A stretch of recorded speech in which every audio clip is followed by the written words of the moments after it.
तो एफआई सबसे पहले खरीदने आएगा। जमीन अगर मैंने आपकी हड़प कर ली अनुज जी, आप फसल नहीं उगा पाए।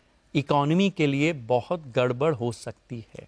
चाइना में क्या हो रहा है नहीं हो रहा है, मैं जमीन नहीं छोड़ूंगा, मेरी मार्जिन चली जाए, एक बार फसल चली। अमेरिका की तरफ से टैरिफ वॉर की आशंका हो या इकोनॉमी में धीमेपन की आहट, भारतीय बाजार एक के बाद एक संकट झेल रहे थे। एफआईआई का मूड खराब था।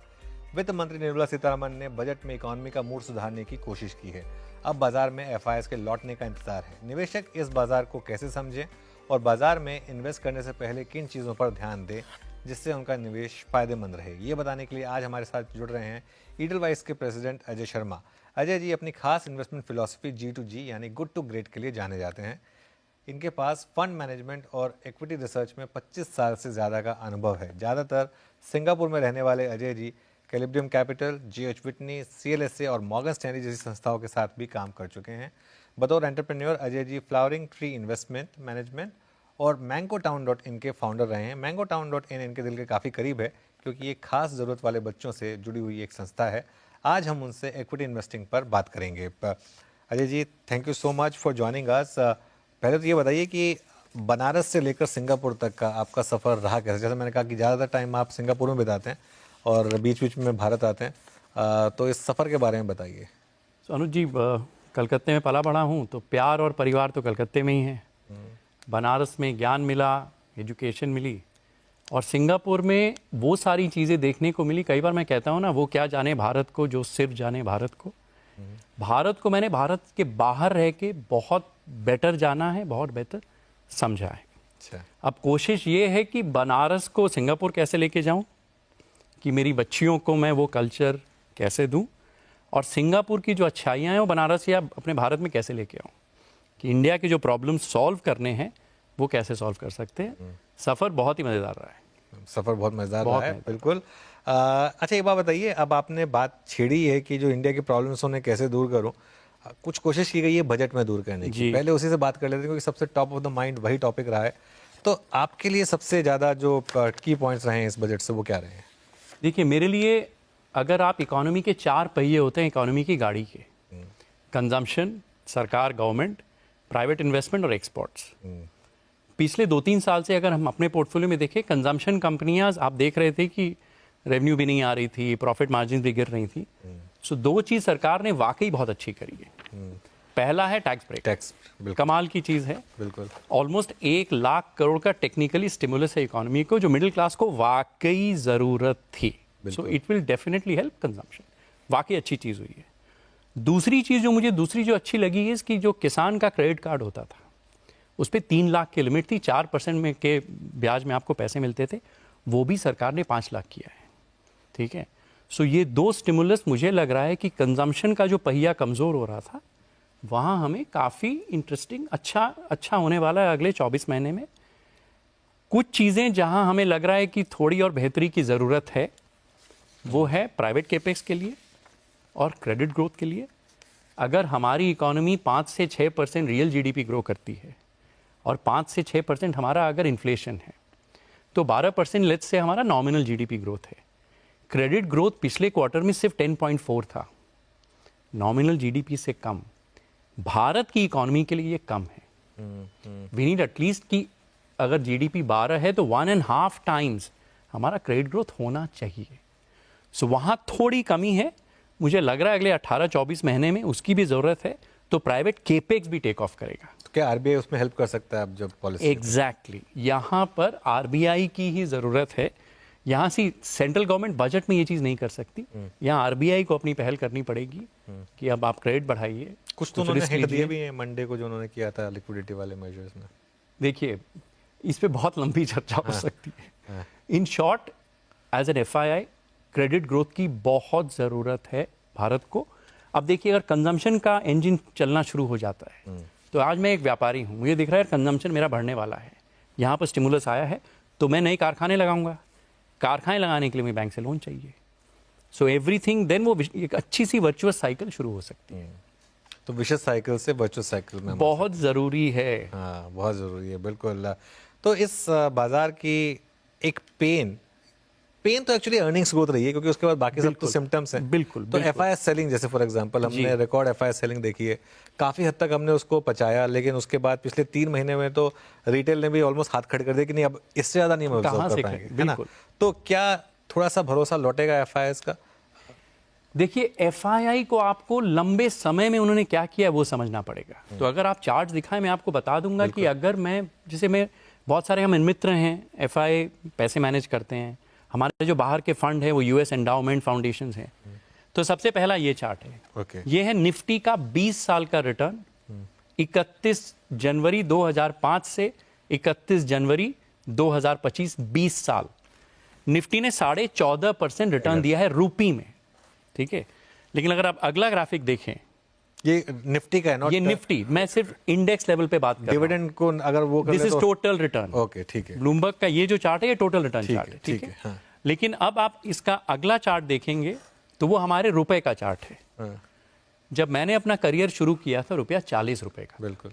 आज 87 रुपए का है। हाँ जी। तो रुपया हो गया है आधा। हाँ, अब अगला चार्ट देखेंगे तो आपको एकदम समझ में आ जाएगा कि एफआईआई परेशान क्यों है और क्यों बेच रहा है। ये कंपैरिजन है निफ्टी और एसएनपी का, दुनिया का सबसे बड़ा बाजार S&P और 500 हमारा बाजार लास्ट 20 साल डॉलर रिटर्न। क्योंकि जो एफआई पैसा डाल रहा है ना डॉलर में डाल रहा है, लाल डॉलर वाली में लाइन लेके जाएगा। S&P की है जी। अब लाल वाली लाइन एसएनपी की है, सफेद लाइन निफ्टी की है। हाँ, एकदम बराबर रिटर्न है। हाँ, निफ्टी ने किया है 10.74, हमने किया है 10 और एसएनपी ने किया है 10.63। हाँ, हाँ, आप अगर अमेरिका में बैठे हैं, हाँ, आपके लिए भारत एक इमर्जिंग मार्केट है। हाँ। आपसे मैं अगर कहूं कि यार चलो आप यार नाइजीरिया में पैसे डाल दो, आप मुझे क्या कहेंगे? एटलीस्ट डबल रिटर्न मिलेगा तब तो मैं डबल नहीं तो 5-6 पॉइंट तो ज्यादा दो मुझे, हाँ, करेक्ट। अगर बराबर है वो क्यों रिस्क लेगा? क्यों रिस्क ले? 20 साल, करेक्ट। ये निफ्टी के लेवल पे है। हाँ, अब आप कहेंगे कि यार नहीं इतना ठीक है, वहां पर आप साइज में जितना खरीदना है खरीद सकते हैं, जितना बेचना है बेच सकते हैं, यहां नहीं कर सकते। पहली दिक्कत ये है, अब लिक्विडिटी एंड सेम रिटर्न है। हाँ, अब हमने दूसरी जो चीज करी है, कैपिटल गेन्स टैक्स लगाया है, करेक्ट। बिल्कुल। मैं भारतीय जब अमेरिका का शेयर खरीदता हूं ना, मुझे टैक्स नहीं देना पड़ता। एफआई अब जब इंडिया का शेयर खरीदता है उसको 12.5% लॉन्ग टर्म कैपिटल गेन्स देना पड़ता है। बिल्कुल। तो अगर मुझे एसएनपी का 10% बनाना है तो मुझे अब इंडिया में बराबर बनाने के लिए 12 बनाना पड़ेगा, टैक्स के बाद 10 होता है। पहली दिक्कत। तो एफआई वो सोचता है। दूसरी चीज एफआई सोचता है कि करेंसी आपकी डिप्रिशिएट होगी 4%। तो करेंसी डिप्रिसिएशन के लिए मुझे अब 16% तक चाहिए। अब चूंकि आप ही ने कहा कि आपको भी मैं कहूँ अफ्रीका में इन्वेस्ट करने के लिए आपको प्रीमियम चाहिए, एफआई को कम से कम 4 पॉइंट प्रीमियम चाहिए। एग्रीगेट बाजार के लेवल पे आज के दिन एफआई को आप अगर रुपए में 20 से 22% नहीं बना के देंगे, एसएनपी में वो ज्यादा पैसे बनाएगा। वाह। सो जितने बड़े फंड्स हैं, एंडाउमेंट हैं, फाउंडेशंस हैं, वो हैं, उनको यही दिक्कत हो रही है। इतनी मेहनत करूं, हवाई जहाज लेके भारत आऊं, रिसर्च करूं, आप कितने पैसे बना के दे रहे हो मुझे? तो नियर टर्म में ये पेन रहने वाली है आपके हिसाब से? देखिए, अगर बाजार करेक्ट होता है या कुछ शेयर जो ग्रेट हो गए हैं, गुड हो जाते हैं, तो एफआई सबसे पहले खरीदने आएगा। राइट। आप, मैं सच कह रहा हूं, उन्हें आप न तो बेवकूफ समझे न ओवर स्मार्ट समझे। बिल्कुल। वो 30-35 साल से यही कर रहे हैं।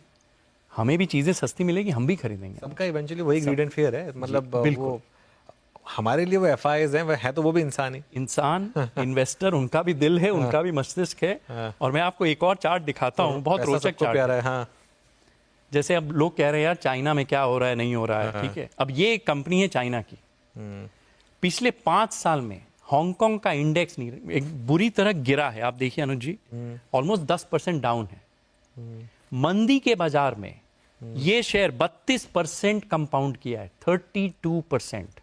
अब ये कंपनी क्या करती है मैं आपको बताता हूं। लग्जरी घड़ियां बेचती है, प्रोमोटर 70% ओन करता है, 100% डिविडेंड दे देता है। जब मैंने खरीदा था 18% डिविडेंड यील्ड थी। वाह। अभी भी 14.5% डिविडेंड यील्ड है।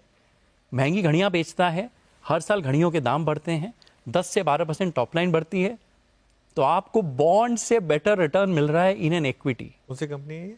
इसका नाम है ओरिएंटल वॉच, 398 हांगकांग इसका टिकर है, खरीद लीजिए। मैं बाहर LRS में देखिए, मैं इंडियन शेयर के रिकमेंडेशन आपको नहीं दे सकता, लेकिन बाहर का मैं आपको बता सकता हूँ। लेकिन आज मैं कई अपने मित्रों को कहता हूँ कि LRS से कुछ तो बाहर खरीदो। एक और एग्जांपल देता हूँ, अगर आप फिलीपींस का LNT देखें, लार्सन एंड टूब्रो हमारी कंपनी है, फिलीपींस का Larsen and Toubro 5 P multiple, 13% dividend yield, 15% हर साल ग्रो करता है, और 2.5% मैनेजमेंट ने बायबैक किया है। ऐसी ग्रोथ विथ वैल्यू आपको दुनिया में आज मिल रही है, इसलिए थोड़ी बिकवाली होके वहां लोग खरीद रहे हैं। भी होंगे ऐसे मौके, वैसा ऐसा नहीं है, बिल्कुल हैं, आएंगे। बहुत सारे सेक्टर्स हैं इंडिया में जहां फाइनली हमें लग रहा है कि इस थोड़ी बिकवाली में कुछ गुड आए हैं, हम भी मेहनत कर रहे हैं, सीख रहे हैं। चलिए एक काम करते हैं, कुछ इंटरेस्टिंग चीज़ों पर बात करते हैं, क्योंकि हमने शुरुआत बनारस से की थी, आजकल वैसे ही महाकुंभ चल रहा है, तो एक आपकी इन्वेस्टमेंट फिलॉसफी है ब्रह्मा विष्णु महेश जी, इसकी बात करते हैं कि इसको आपने कैसे, आप स्पिरिचुअल हैं वैसे काफ़ी जी, ओके, तो थोड़ा सा इसमें आपने मार्केट में भी इसको वो इंटरवाइन करने की कोशिश की है। पूछा ना बनारस से सिंगापुर, सब लोग टिपिकली बफेट मंगर उन्हीं की बात करते हैं, हमने भी उनका अध्ययन किया है, लेकिन काफ़ी चीज़ें जो हमारी संस्कृति में हैं, जैसे हमारे, मैं एक आपको किस्सा सुनाता हूँ, हमारे एक प्रोफेसर थे IIM अहमदाबाद में, डॉक्टर त्रिलोचन शास्त्री, उन्होंने एक बहुत बढ़िया किताब रखी है, एसेंशियल्स ऑफ हिंदुइज्म। वो किताब आप पढ़ेंगे तो इक्विटी रिसर्च में जो चीज़ें होती है ना, वो हमारे सूत्रों से पता चलता है।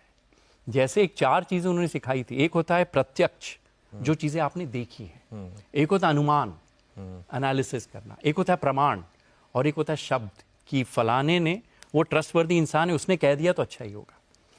हम यही करते हैं बाज़ारों में, तो मैं कुछ वही कोशिश करता हूँ कि जो हमारी खुद की लर्निंग है, हमारा जो अध्यात्म है, उसको हम रोज़मर्रा की ज़िंदगी हो, चाहे बच्चों को सिखाएं, बाजार में कैसे यूज़ करें, तो वहीं से ये आता है। ओके, थोड़ा एक्सप्लेन करते हैं इसको, बताइए जरा। Good to great. सो देखिए, सॉरी, ब्रह्मा विष्णु महेश, पहले यहाँ से शुरू करते हैं। ब्रह्मा इज क्रिएशन, किसी भी चीज़ की शुरुआत क्रिएशन से होती है। पब्लिक फंड में हम ब्रह्मा में इन्वेस्ट नहीं करते, ब्रह्मा इज वेंचर कैपिटल, कि नई आइडिया, नया सृजन, जिसमें कुछ चीज़ें चलेंगी, कुछ चीज़ें नहीं चलेंगी। विष्णु इज ग्रोथ फेज, कि एक प्रोडक्ट मार्केट आपका एस्टैब्लिश हो गया है, जैसे इंडिया आज के दिन विष्णु फेज में है, हमारा पर कैपिटा 2,500-3 हज़ार है, अमेरिका 70,000 है, चाइना से 20-25 हज़ार है, स्ट्रक्चरली हम वहाँ हैं। हर चीज़ का अल्टीमेटली महेश आता है, बिल्कुल right. Every business goes through this business cycle, western में हम इसको एस कर्व बोलते हैं। अच्छा, हम ग्रीन फेज में इन्वेस्ट करते हैं, जिसको मैं विष्णु फेज बोलता हूँ। अब सेम इंडस्ट्री में आप देखिए, motorcycle for example, green phase में क्यों, येलो में क्यों नहीं, ताकि नहीं, मैं पब्लिक मार्केट इन्वेस्टर हूँ। ओके, ठीक है। सी ब्रह्मा इज रिस्क, कि आपने 100 चीजों में पैसा डाला, 5 चीजें बड़ी होंगी, 95 खत्म हो जाएंगे। जो प्राइवेट इक्विटी वेंचर कैपिटल, वो मैं अपने प्राइवेट इन्वेस्टमेंट्स में करता हूँ, पर्सनल बैलेंस शीट में। ठीक है, पब्लिक मार्केट में हम विष्णु में खेलते हैं। अब लेट्स टेक, क्या चीज आज के दिन नई है इंडिया में? फॉरेन ट्रैवल, इलेक्ट्रिक कार, पहले वही स्लाइड रखते हैं, पुरानी स्लाइड, ठीक है। Foreign travel, electric car, energy drinks नहीं है। 100 cc मोटरसाइकिल जो हीरो होंडा की स्प्लेंडर होती थी, उसका पेनिट्रेशन बहुत हाई है, साबुन का पेनिट्रेशन बहुत हाई है, तो वो ऑलरेडी वहां पहुंच गई है, राइट। सो अगर नई इन्वेस्टिंग करनी है, नई इंडस्ट्री ढूंढो। डिसरप्शन जो हो रहा है आज के दिन, वो यहां हो रहा है, food delivery, yes, absolutely bull's eye. तो अब आप अगली स्लाइड देखें कि where is the disruption happening in India. पहले सिर्फ डिस्ट्रीब्यूशन से शुरू करते हैं। सबसे बड़ा डिसरप्शन आज के दिन जो इस कर्व में, अगर आप देखें नेक्स्ट स्लाइड में, जनरल ट्रेड जो होता था, जो किराने की दुकान, वो फुल्ली पेनिट्रेटेड है। मॉडर्न ट्रेड स्टिल ग्रोथ में है, e commerce very high growth, लेकिन सबसे इंटरेस्टिंग अभी क्या हो रहा है, क्विक कॉमर्स। करेक्ट। अब क्विक कॉमर्स की आप एक चीज समझिए, लेट अस अज्यूम आप साबुन की कंपनी है, या आप तौलिया बनाते हैं, या आप ग्लास बनाते हैं। क्विक कॉमर्स में आपको इतना सा रियल एस्टेट है, आपके फोन की साइज, आप 50 ब्रांड का प्रोडक्ट नहीं रख सकते। करेक्ट। आप सिर्फ 2 से 3 प्रोडक्ट ही दिखा सकते हैं at any point in time. So एक बड़ी कंपनी से हमारी बात हो रही थी, तो उनके सीईओ ने पूछा कि अजय, क्विक कॉमर्स में कैसे यूटिलाइज करूं। मैंने कहा आप इन सारे क्विक कॉमर्स, चाहे जेप्टो हो, चाहे जो भी हो, उनके पास जाइए, बोलिए मेरी जो प्रोडक्ट कैटेगरी है, अगले 3 साल तक मैं आपको एक्स्ट्रा पैसा दूंगा, मेरा प्रोडक्ट सबसे ऊपर दिखना चाहिए, कोई भी प्रोडक्ट है। सो तरीका है कि पुराने प्रोडक्ट को अगर आप नए ढंग से बेचेंगे तो आप नया डिस्ट्रीब्यूशन पकड़ सकते हैं. तो ब्रह्मा विष्णु महेश में भी you have to capture what is in Brahma and early Vishnu phase. Okay. So that is the philosophy. और महेश फेज में फिर एग्जिट कर जाएं बेसिकली. देखिए महेश में क्या होता है कि दो तरह से, अब ये जो G2G फिलॉसफी है इसमें दो चीजें होती हैं. कंपनी गुड से ग्रेट जाती है, जहां आपकी अर्निंग्स बहुत बढ़ती है, आपका वैल्यूएशन भी गुड से ग्रेट जाता है. एशियन पेंट का एग्जांपल लेते हैं. जब मैंने करियर शुरू किया था, एशियन पेंट का मल्टीपल 15 से 20 टाइम होता था. पीक में 80 टाइम चला गया था. राइट. अब 80-100 मल्टीपल हो गया है और आपका ग्रोथ बहुत ज्यादा कैप्चर हो गया है, तो आप टिपिकली मैच्योर कंपनी हो गए हैं. हम आमतौर पे ऐसे समय में निकल जाते हैं. अच्छा. जो फेज में ग्रेट से गुड बोलता हूं, इसलिए G2G में G1 है गुड से ग्रेट जाना, 2 है ग्रेट से गुड जाना. सबसे ज्यादा पैसा हम खोते हैं जब चीजें ग्रेट से गुड जाती है, बहुत दर्द होता है. चलिए तो इस पर भी बात कर लेते हैं. इस गुड टू ग्रेट, इसके भी कुछ एक आध एग्जांपल के साथ बात करते हैं. देखिए तो अभी जो बाजार गिरा है, अगर आप अगर लाल बिंदु देखें, बहुत सारी चीजें ग्रेट हो गई थी, चीजें महंगी हो गई थी. ये जो मेहम आया है बाजार में, जो बिकवाली मतलब ग्रेट बिजनेस और ग्रेट वैल्यूएशन. यस, जो ऊपर लाल बिंदु हैं वो है great business great valuation. Okay. हरे बिंदु है good business good valuation. Okay. और ये जो ब्लू लाइन है, ये मेरी मार्जिन ऑफ सेफ्टी है. इसके नीचे की कंपनियां मेरे लायक खरीदने लायक हैं. लाल बिंदु वाली टिपिकली हम लॉन्ग शॉर्ट फंड में कोशिश करते हैं शॉर्ट करें या उनसे दूर रहें.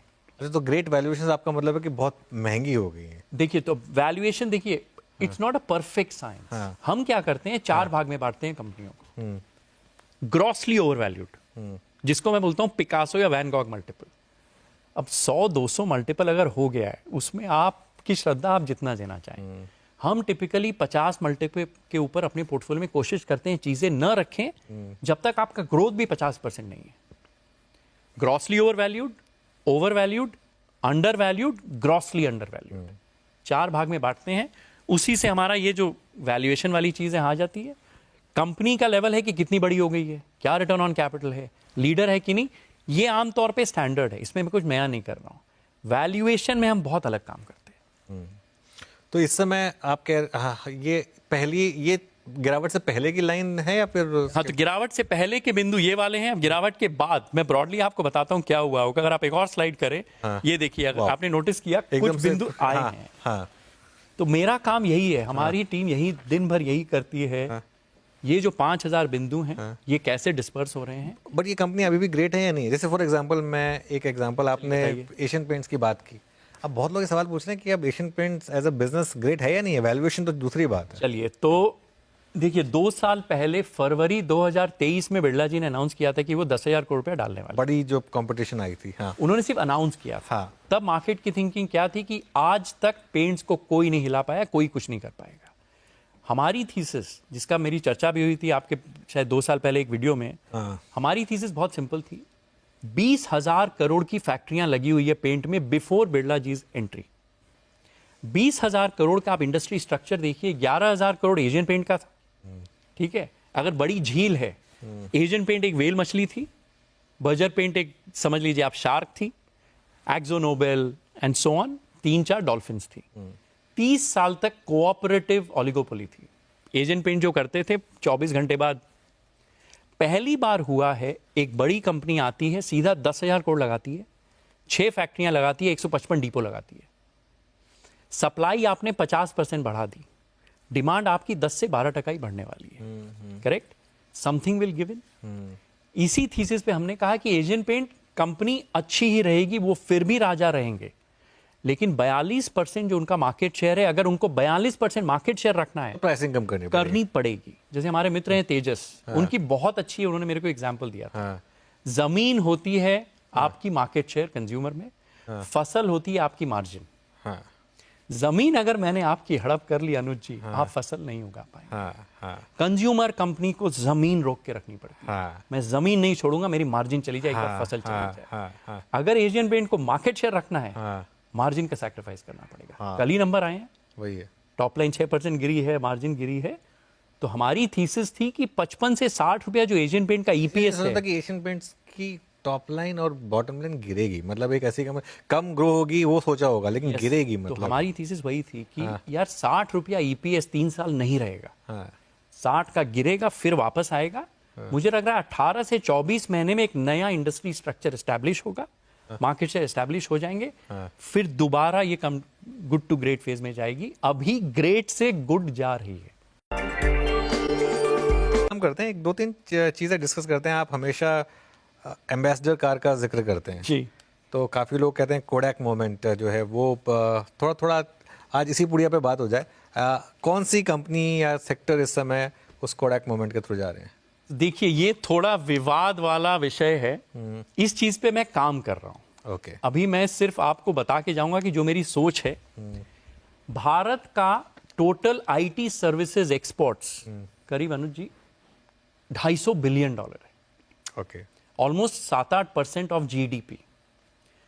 कॉस्ट टू इनकम टिपिकली जिसको हम कहते हैं 50% सैलरीज होती हैं टिपिकली आईटी में। तो अगर 250 बिलियन आपकी टॉप लाइन है, आप $125 बिलियन की आप तनख्वाह दे रहे हैं लोगों को। तो मैं टिपिकली 2x2 बनाता हूं, आज मैंने 3x3 बनाया है। अच्छा, एक्स एक्सिस है total revenue of IT services industry. मेरे पास जवाब आज नहीं है, मेरे पास सवाल है, जवाब 1 महीने में आएंगे। 3 चीज हो सकती है, या तो रेवेन्यू डिक्लाइन करेगी, या फ्लैट रहेगी, या बढ़ेगी। That is the x axis. Total wages जो 100 बिलियन या 125 बिलियन की सैलरी है, जो 30-40 लाख आईटी सर्विसेज के इंजीनियर्स को हम एम्प्लॉय करते हैं आज, वो डिक्लाइन करेगी या फ्लैट रहेगी या ग्रो करेगी अगले 10 साल। तो ये 9 बक्से बन गए। ठीक है, अब before I move to next slide, आपसे एक सवाल है, अगर $125 बिलियन का हम डॉलर कमा रहे हैं, 30-40 लाख की हमने नौकरियां बनाई हैं, उसका इकोनॉमी में मल्टीप्लायर इफेक्ट क्या है? मुझे लग रहा है 5 से 8 टाइम है कम से कम। कि आज बैंगलोर जो बना है, ऑफिसेज लोग ले रहे हैं, चेयर खरीद रहे हैं, कुर्सियां खरीद रहे हैं, ड्राइवर है, गाड़ियां बिक रही हैं, वो मल्टीप्लायर है। अगर एआई के कारण ये जो कोडैक मोमेंट की, आप कोडैक कैसे हुआ था? वर्चस्व था 50 साल का, films, distribution, manufacturing machine, paper और फोटो, सब कोडैक का था। 1976 जिस साल मैं पैदा हुआ था, कोडैक में ही डिजिटल कैमरे का इन्वेंशन हुआ था। बट उन्होंने उस पर फिर ध्यान नहीं कुछ नहीं किया, 24 साल बाद कोडैक 0 हो गई इन 24 months। अगर एआई इज दैट डिसरप्टिव, मेरे पास आज उसका जवाब नहीं है, लेकिन 250 बिलियन की रेवेन्यू पे 800 बिलियन का मल्टीप्लायर इफेक्ट है इंडिया में, विच इज 20% ऑफ जीडीपी। अब आप नेक्स्ट स्लाइड लगाइए। बेस्ट केस इंडिया के सिर्फ ऊपर के 3 बक्से हैं कि हमारी सैलरी ग्रो करनी चाहिए। अगर आईटी सर्विसेज का टोटल एम्प्लॉयमेंट अगर ग्रो नहीं किया, इकोनॉमी के लिए बहुत गड़बड़ हो सकती है। Anything in the red box, जहां लेट्स से टीसीएस है, टीसीएस कहती है कि मेरी रेवेन्यू बढ़ेगी, मैं नए लोगों को नहीं लूंगा अब, तो टीसीएस की मार्जिन बढ़ेगी, टीसीएस का शेयर प्राइस बढ़ेगा, लेकिन it's not good for the economy. But stocks तो अभी भी आउट परफॉर्म कर रहे हैं अगर आप देखें तो मैं अब वही मैं आपके कह रहा हूं, अगले 18 महीने से 24 महीने में एआई में बहुत नौकरियां आएंगी। ओके, लेकिन अगर सॉफ्टवेयर लिखने की जरूरत ही नहीं है, कंप्यूटर ही करेगा, तो क्या आपको 30-40 लाख लोगों की जरूरत है होगी, हाँ। कि 10 लाख लोगों की जरूरत है और 5 लाख एआई एजेंट्स की जरूरत है? आज मेरे पास उसका जवाब नहीं है, मेरे पास सवाल हैं। लेकिन अगर कोई कोडैक मोमेंट है इंडिया में, यहां मुझे रिस्क लगती है स्ट्रक्चरली। सो हमें, आपको, सरकार को, सीईओज को मिलके कुछ करना पड़ेगा। वही मैंने, इसीलिए मैं राज कपूर जी की यहाँ फोटो बनाई है, जो आप लास्ट स्लाइड अगर देखें, हाँ दिखाइए, वो मजेदार है। अब एक उनका गाना था ना, मेरा जूता है जापानी, पतलून इंग्लिस्तानी। तो अभी आप देखिए, हमारी फैक्ट्री की मशीन है जापानी, ठीक है, हमारे एयरक्राफ्ट का इंजन है इंग्लिस्तानी, रोल्स रॉयस का, तेल और हमारा मिग है रूसी, सिर्फ आईटी सर्विसेज है हिंदुस्तानी, मजाक की बात नहीं है। We need manufacturing engine. ये तीनों बाकी जो इंजन है ना, वो पहिए हमें चाहिए। आईटी सर्विसेज पे अकेले हम नहीं खड़े रह सकते अगले 10 साल। Okay, this is what I am working on. इसकी एनालिसिस अगले 1 महीने में आपके पास में बहुत बढ़िया पुख्ता लेके आऊंगा। चलिए, तो एक काम करेंगे, फिर 1 महीने बाद दोबारा आपसे बात करेंगे जी। और कुछ और टॉपिक बात करेंगे, और एक इस शानदार Raj Kapoor the showman, the original showman, इस इमेज के साथ ही इस आज के शो को यहीं एंड करेंगे। अजय जी, बहुत बहुत शुक्रिया आज हमारे साथ आप आए, मुझे बहुत अच्छा लगा।